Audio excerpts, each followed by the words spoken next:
Siz cavan oğlan, belki iştirak etmək istəyirsiniz. Görürüm nəsə belə şübhəli baxırsınız.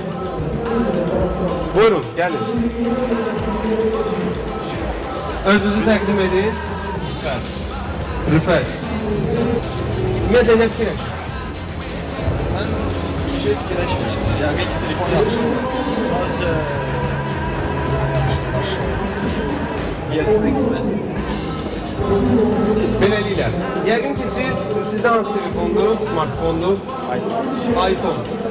Çox gözəl, çox gözəl. iPhone kifayət qədər cəhddir mi? Bəli, aydındır. Beləliklə, mübarizə davam edir. Mən öz telefonumda əminəm. Mən də. Əlam. Nə yazılır? Browser'da YouTube səhifəsini girib, ilk videonu oxumaq.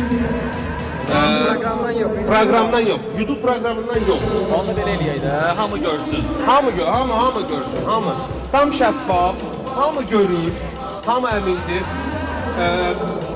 Bizim kameralarımız da onu çəkir, yəni ki, bizdə arxında da olacaq, yəni ki, bunu hamısı görə bilər. 3, 2, 1, başladı.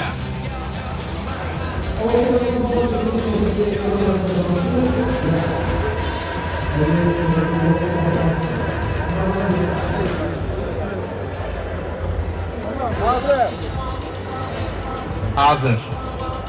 Rüfət, buna nə deyərsiniz? Buna heç bir şey, burası da tələsəndə adamın barmağı başqa nöqtələrə dəyir. Reklamda iPhone reklamında.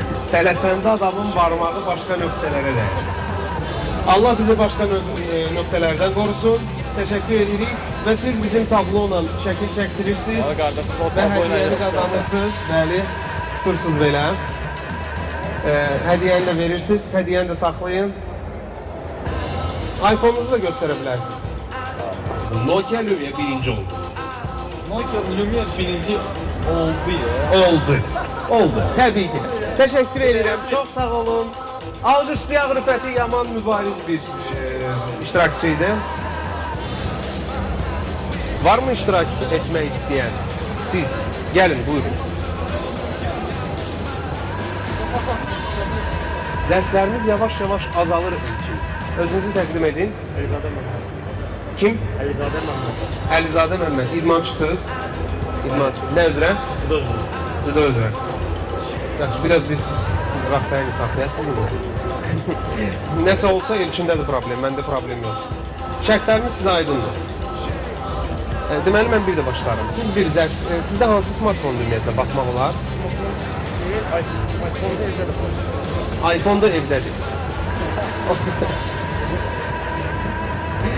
Onda biz belə eləyərik ki, Elçin gələr sizə, biz evdə yarışarıq. Üzr istəyirik, sizin smartfonunuz burada olmalıydı ki, siz yarışasınız. Çox təəssüf ki, siz bugün yarışa bilməyəcəksiniz, amma mənlik deyil orada.